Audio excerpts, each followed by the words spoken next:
नदी पात्रापासून आपण दूर राहावे, स्वतःची काळजी घ्या। सर्व नागरिकांना विनंती करण्यात येत आहे की गंगापूर धरणातून पाणी सोडण्यात आलेले आहे।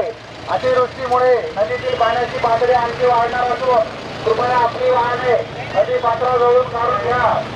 नदी पात्र नागरिकांना सूचना देण्यात येत आहे की नदीतील पाण्याची पातळी आणखी वाढणार असून कृपया नागरिकांनी आपली वाहने काढून